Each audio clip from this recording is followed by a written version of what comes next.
দেশের দরজায় কড়া নাড়ছে ত্রয়োদশ জাতীয় সংসদ নির্বাচন। কিন্তু এবারের নির্বাচনের আগে চায়ের দোকানে বা অফিসের ক্যান্টিনে যে আলোচনাগুলো হচ্ছে তার সুরটা কেমন যেন একটু অন্যরকম। হ্যাঁ, ঠিক তাই। রাজনীতি ছাপিয়েও সবার কপালে এখন চিন্তার ভাঁজ ফেলেছে দেশের অর্থনীতি। আর ঠিক এই গুরুতর অর্থনৈতিক সংকটের মধ্যেই কিন্তু নির্বাচনটা হতে চলেছে। একদম। আর এই কারণে আজকের আলোচনাটা ভীষণ জরুরি।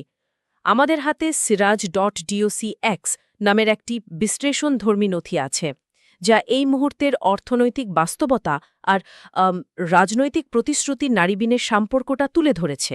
আচ্ছা। আমাদের আজকের মিশন হল এই নথি ঘেঁটে বের করা যে দেশের অর্থনৈতিক ক্ষতগুলো আসলে কতটা গভীর। এবং এই সংকট থেকে বেরিয়ে আসার জন্য অর্থনীতিবিদরা রাজনৈতিক দলগুলোর নির্বাচনী ইশতেহারে ঠিক কী ধরনের পরিকল্পনা দেখতে চাইছেন। ঠিক। চলুন তাহলে গভীরে যাওয়া যাক, বোঝার চেষ্টা করি এবারের ইশতেহার কি কেবল গতানুগতিক প্রতিশ্রুতির ফুলঝুরি হবে, নাকি ভোটাররা আসলেই সংকট উত্তরণের একটি বাস্তবসম্মত পথ খুঁজে পাবে। আচ্ছা, শুরুতেই অর্থনীতির বর্তমান চিত্রটা একটু খোলাসা করা যাক। আমাদের হাতে থাকা নথি বলছে আগের সরকার দেশের অর্থনীতিতে অন্তত ছোটি বড় ক্ষত রেখে গেছে। হ্যাঁ, ক্ষতগুলো এতটাই গভীর যে অন্তর্বর্তী সরকারকে এর আসল চেহারাটা বুঝে উঠতেই প্রায় বছর পার করতে হয়েছে।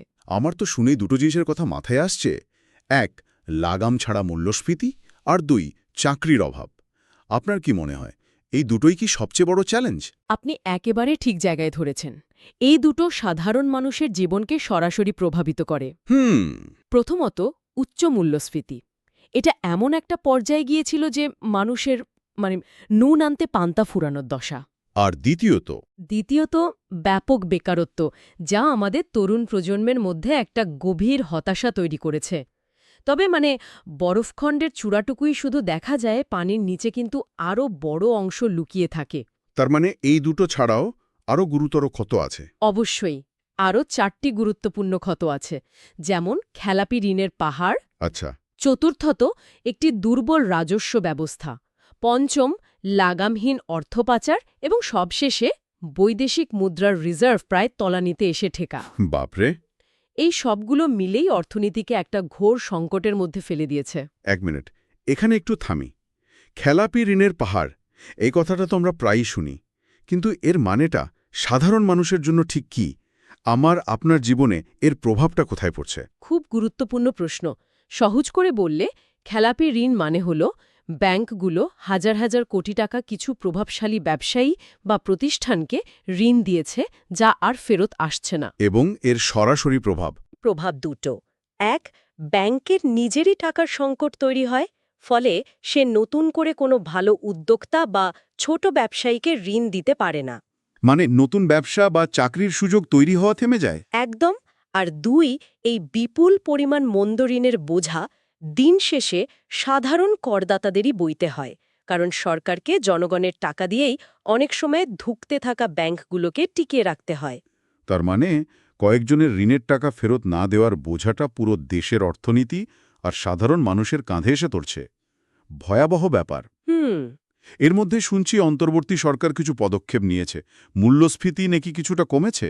হ্যাঁ, কিছু সংস্কারমূলক কাজের ফলে কিছুটা অগ্রগতি তো অবশ্যই হয়েছে। যেমন সরকারি পরিসংখ্যান বলছে 2024 সালের নভেম্বরে মূল্যস্ফীতি যেখানে ছিল 11.38%, অনেক বেশি। হ্যাঁ, সেখানে পরের বছর অর্থাৎ গত বছরের নভেম্বরে তা কমে 8.29% নেমে এসেছে।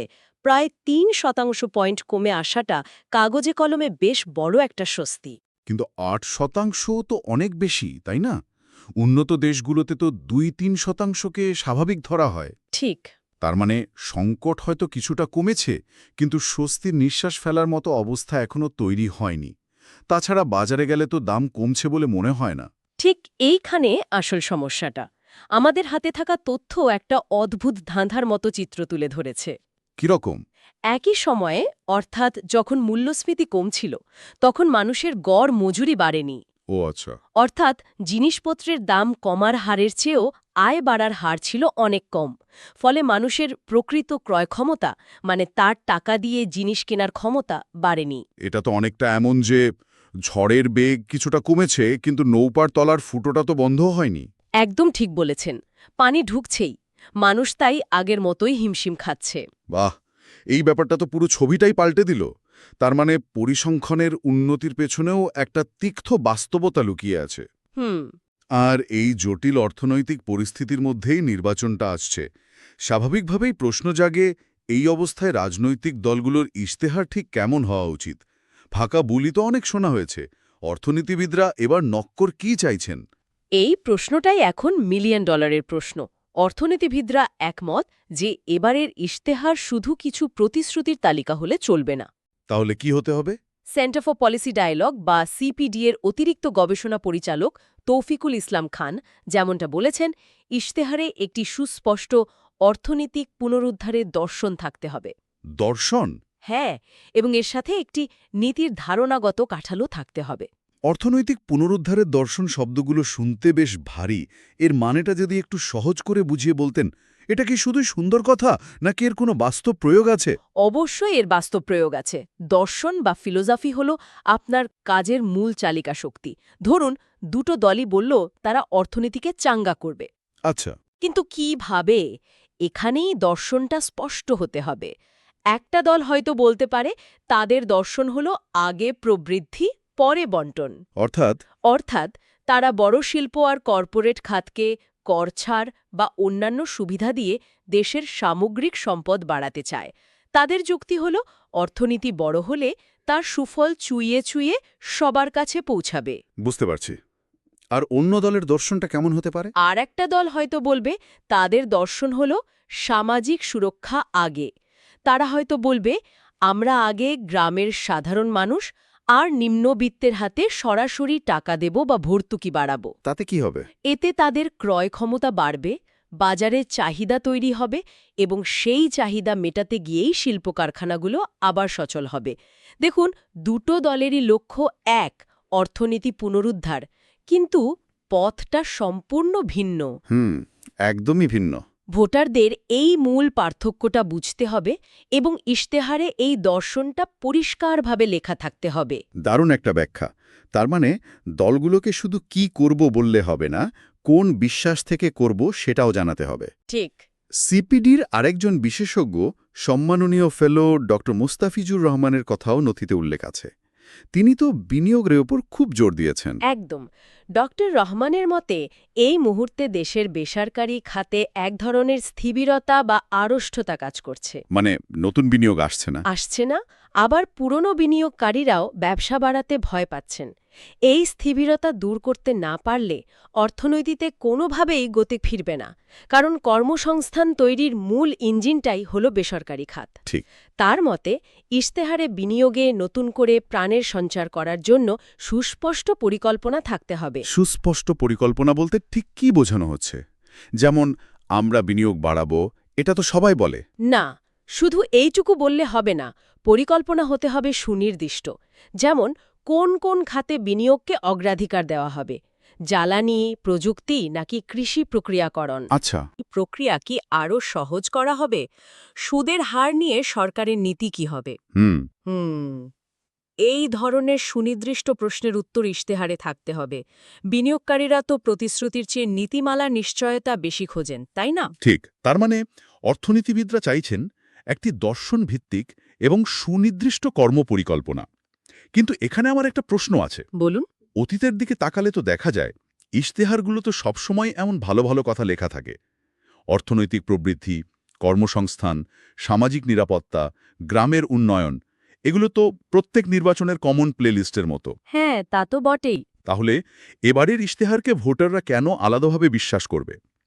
বিশ্বাসযোগ্যতার সংকটটা কিভাবে কাটবে? আপনি একেবারে মূল জায়গায় আঘাত করেছেন। এটাই বিশ্বাসযোগ্যতার প্রশ্ন। অতীতে এমন অনেক সুন্দর প্রতিশ্রুতি দেওয়া হয়েছে যা পরে আর বাস্তবায়িত হয়নি। আর সেই কারণেই হ্যাঁ, এ কারণে ভোটারদের মনে একটা গভীর সংশয় কাজ করে।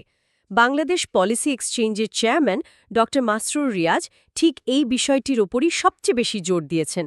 তার বক্তব্য অনুযায়ী এবারের ইশতেহারের আসল পরীক্ষা হবে একটি শব্দে: কিভাবে। কিভাবে? হ্যাঁ, কিভাবে। অর্থাৎ দলগুলোকে শুধু কি করব তা বললেই হবে না, কিভাবে বাস্তবায়ন করব একটা বিস্তারিত রোডম্যাপ ভোটারদের সামনে তুলে ধরতে হবে। একটা উদাহরণ দেওয়া যায়? ধরুন কোনো দল বলল তারা 1 কোটি নতুন কর্মসংস্থান তৈরি করবে। দারুণ প্রতিশ্রুতি। কিন্তু প্রশ্ন হলো কিভাবে? ঠিক কিভাবে? কোন কোন খাতে এই চাকরিগুলো তৈরি হবে? এর জন্য প্রয়োজনীয় বিনিয়োগ কোথা থেকে আসবে? কর্মীদের প্রশিক্ষণের জন্য কি ব্যবস্থা নেওয়া হবে? এই পরিকল্পনাটা যদি স্পষ্ট না থাকে তাহলে ওই 1 কোটির প্রতিশ্রুতিটা একটা ফাঁকা সংখ্যার মতোই শোনায়। তার মানে প্রতিশ্রুতির সাথে বাস্তবায়নের একটা বিশ্বাসযোগ্য কৌশল জুড়ে দিতে হবে। ঠিক তাই।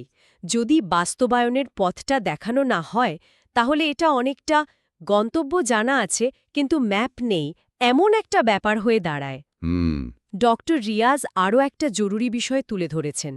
তিনি বলছেন ইশতেহারটি দেশের দীর্ঘমেয়াদী প্রয়োজনের সাথে ভারসাম্য কিনা সেটাও দেখতে হবে। মানে তাৎক্ষণিক জনপ্রিয়তার জন্য কোনো ক্ষতিকর সিদ্ধান্ত নেওয়া হচ্ছে কিনা। একদম। অনেক সময় দেখা যায় তাৎক্ষণিক জনপ্রিয়তা পাওয়ার জন্য এমন কিছু প্রতিশ্রুতি দেওয়া হয় যা হয়তো দেশের দীর্ঘমেয়াদী অর্থনীতির জন্য ক্ষতিকর, যেমন ঢালাওভাবে ভর্তুকি দেওয়ার প্রতিশ্রুতি। এটা তো মানুষকে খুশি করে।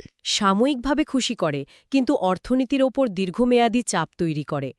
তার কথার মূল সুর হল বাস্তবায়নের সুনির্দিষ্ট পরিকল্পনা এবং দীর্ঘমেয়াদী চিন্তার ভারসাম্য ছাড়া একটি ইশতেহার আসলে অর্থহীন। তাহলে পুরো আলোচনা থেকে যা স্পষ্ট হচ্ছে তা হলো এবারের নির্বাচনে অর্থনৈতিক পরিকল্পনা একটা নির্ধারক ভূমিকা পালন করতে চলেছে। নিঃসন্দেহে। ভোটাররা শুধু আশ্বাসের বাণী নয়, এই সংকট থেকে বেরিয়ে আসার জন্য একটা বাস্তবসম্মত, বিশ্বাসযোগ্য পথ নির্দেশিকা চাইছে। একদম।